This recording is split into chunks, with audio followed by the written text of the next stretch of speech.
Chers concitoyens et concitoyennes, le sujet abordé dans le présent discours vous semblera un peu anodin. Il s'agit de la citoyenneté. En effet, la majorité de la population considère que la citoyenneté est ce qui est acquis à la naissance ou à l'issue d'un examen.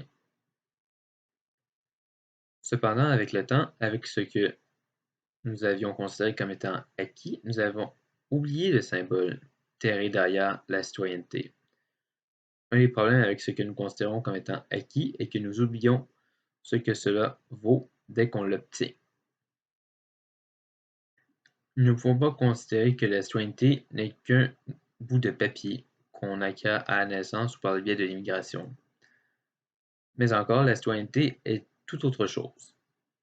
Nous en sommes même venus à oublier l'importance de la citoyenneté dans nos vies de tous les jours, et encore plus ce qui en découle. Comme mentionné antérieurement, la citoyenneté n'est pas qu'un bout de papier. La citoyenneté est, entre autres, un sentiment de fierté d'appartenir à ce pays magnifique qu'est le Canada. La citoyenneté symbolise l'adhésion non seulement à un pays, mais aussi à un système de valeurs qui représente la pierre la plus précieuse de ce pays et qui n'est échangeable contre aucun diamant. Ce système de valeurs, qui regroupe nos valeurs fondamentales, est aussi la carte d'identité de cette nation. L'obtention de cette citoyenneté, et donc l'adhésion à ce système de valeurs, va donc se concrétiser par l'assimilation aux us, coutumes et lois du pays. Pourquoi est-ce que je parle de citoyenneté?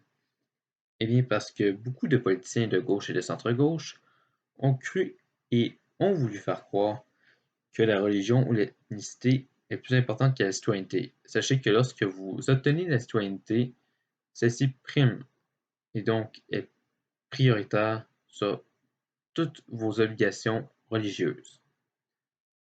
Cela, cependant, ne signifie pas de laisser tomber la religion, de ne jamais la pratiquer.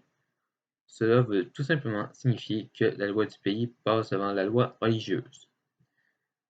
Sachez que je ne veux pas cliver la société en voulant, avec ce discours, seulement rassembler les Canadiens de souche. Bien au contraire, je souhaite rassembler les Canadiens et ce, peu importe d'où qu'ils viennent, leur sexe, leur appartenance religieuse ou politique, etc. Peu importe. Cette citoyenneté a non seulement comme fonction officielle, peut-on dire, de vous permettre de vivre au Canada, mais a aussi comme fonction officieuse de pouvoir contribuer à la grandeur de ce pays et de défendre ses valeurs, que ce soit par la plume ou par les armes, c'est-à-dire en s'engageant dans l'armée. Pour conclure, chers concitoyens et concitoyennes, n'utilisez pas la citoyenneté seulement pour vivre dans ce pays.